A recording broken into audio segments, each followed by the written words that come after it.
Alright, so Lou the Human. I've only ever heard one song by Lou, and I don't even know what it is. There you go. You played it on the last show, and I said that he's very similar to Eminem. Yeah. Like the horrorcore kind of vibe. Yep, I agree. This one is quite a long album. 15 songs and an hour and 5 minutes. Mate, very similar to my album. Is it actually? Longer, actually. Like 21 songs, an hour 17 or something like that. Okay. Yeah, you've got way more songs than me then. My songs are like, they're sort of about 4 minutes, but then there's two that are like really long. One's about 8 minutes and one's like 7.5. So they boost up the average. So the opening track is titled Stay Safe, and before I listened, I thought that maybe it was a little reference to the title of the album, Painkiller Paradise. If you ever do decide to visit, he's telling you to stay safe, but it's actually a little bit deeper than that. It's actually a warning to anyone wanting to get famous, saying there's a temptation to enter Painkiller Paradise when you are famous. So just stay away from that. Stay safe.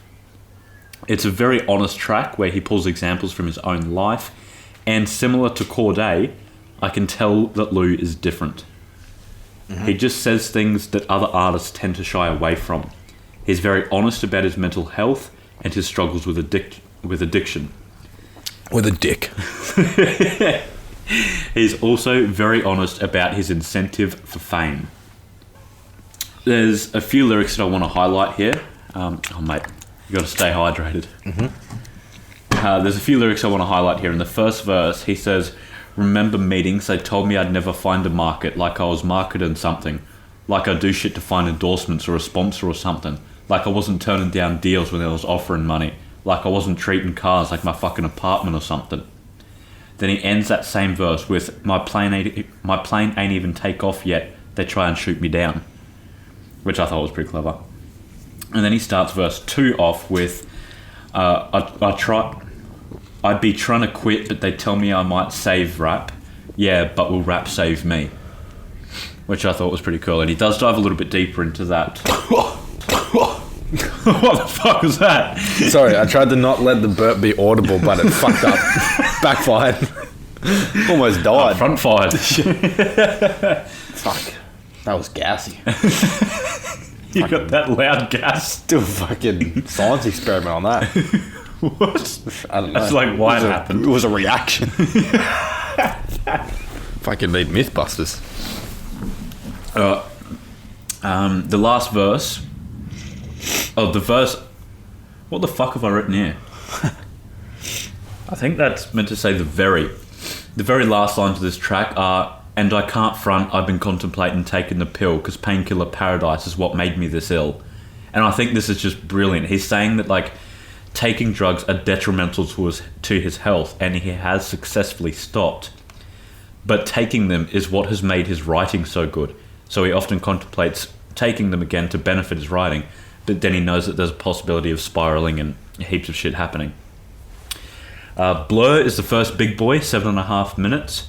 One thing I really like about this track is the chorus is very auto-tuned and washed out.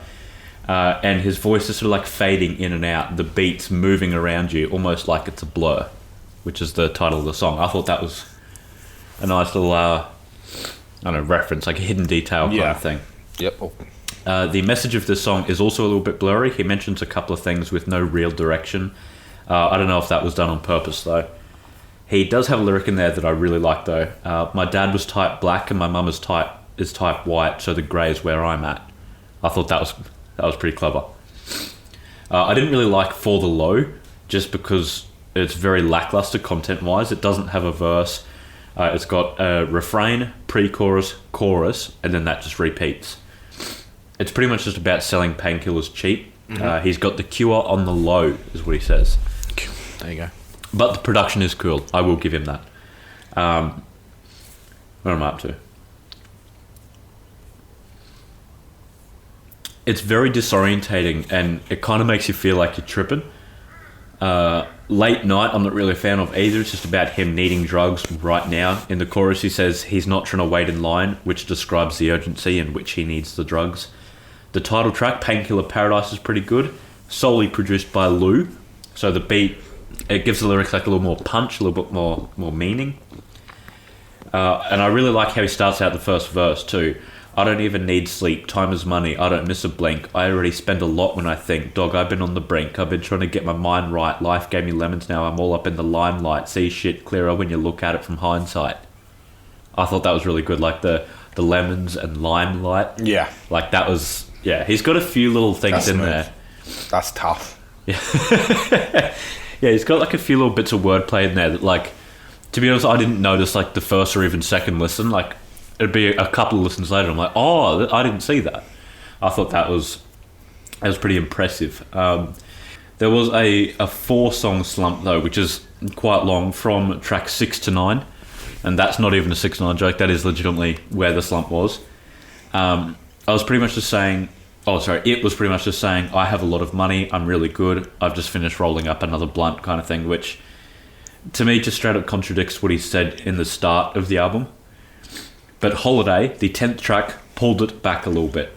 It samples Everything to Me by The Lips, which is a very good sample.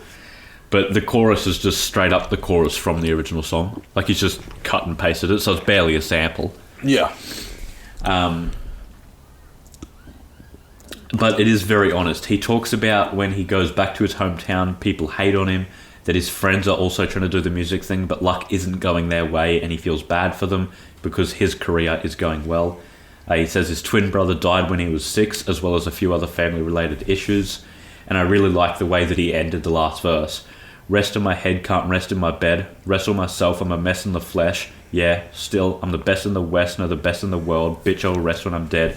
Told my dad I would go and get the shit for us. The day that he died, man, I made that a promise. Yeah, and I hate being dishonest. No, he looking down on me and see that I'm on it, but still. And then it goes straight into the sample, which says, you can fight, but you won't always win. And I thought that was really clever. Like, it sort of, you know, the verse carried on into the chorus and it helped finish his line. I thought, yeah, I really like it when songs do that. So I thought that was a very good way of implementing the sample, or using the sample, even if the sample wasn't implemented very originally. Like, it was quite a lazy implement, if that makes sense. Can't Sleep Sober was a pretty good track, but he tried to sing on the bridge, and he's not a very good singer. I'll give you a small little clip. You gonna give a clippage? Mate, I got some clippages in my review too. Alright. So this is the end of the verse. That's quite bad. Yeah. It's not that good. He has distorted it a little bit, and I think that's like an attempt to try and hide it. But yeah, that is quite glaringly bad singing. Suspicious samples something, but I cannot figure it out, which is quite suspicious. No. Genius doesn't say anything. I want to see if you can pinpoint what it is. Like, what is that? That's like some like Race from Earth, Big Sean, something like that. I thought Big Sean as soon as I heard it. Yeah. But I can't quite place it right now anyway. It's something like, I don't know. And it annoys me that nowhere on the internet says what it is. Just give it time, mate. It'll come out. Some nerd will know it. I don't really like that song though, Suspicious. It's pretty much just about a crazy woman. I'll show you the lyrics for it as well, just to show you how lackluster the lyrics are. I'll also chuck them up there on the wall if you're watching the video. Can't Sleep Sober lyrics. I don't know who Flight Distance is, but it's not Lou the Human. Who's Flight Distance? Have you heard of them? No. I just realised it's not even Can't Sleep Sober, it's Suspicious. Alright, here it is here. So these are the whole lyrics.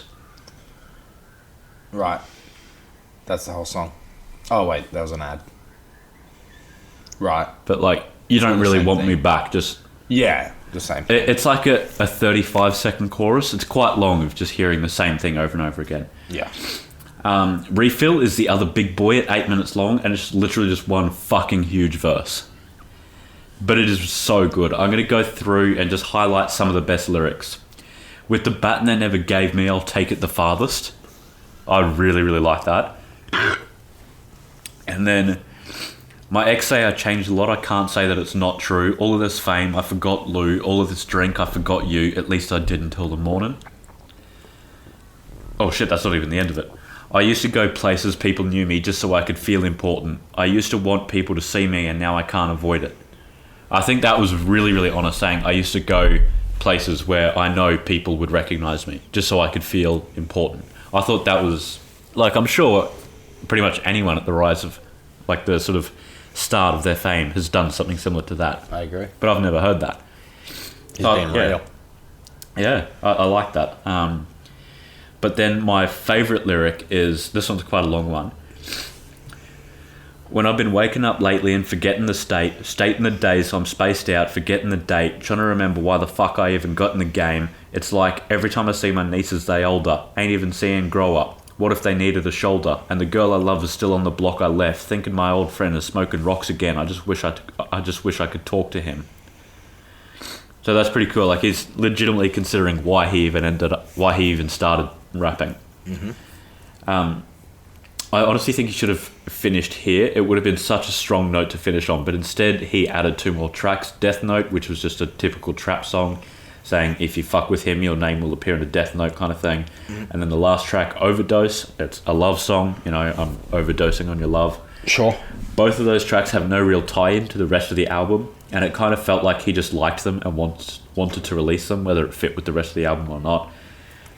I think he definitely should have left it on Refill.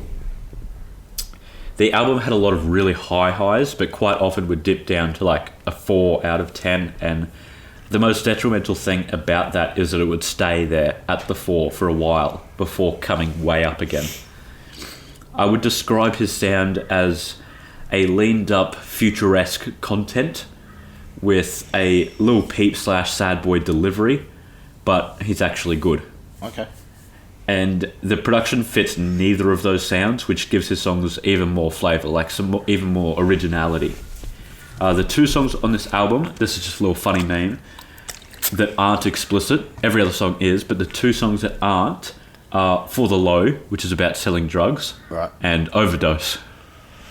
There you go. Thought that was drugs pretty funny. aren't explicit. According to Spotify, not us. All right, so what did you rate it out of 10? I got like another sort of 2 lines to go. Oh, sure. He usually references the last song in the last couple of, or in the first couple of lines. So like one song will end, then when the next one starts, he'll reference the last one. Mm-hmm. So it kind of like blends the songs together. Yep. That's not a good or bad thing, just an observation. But yeah, I'm going to rate this one a 7. 7. It was really, really good, and not like anything I usually hear, but it was crazy inconsistent, and he just continuously contradicted himself throughout. There you go. But yeah, my favourite song is Refill. 7 out of 10 Refill. Go check that out.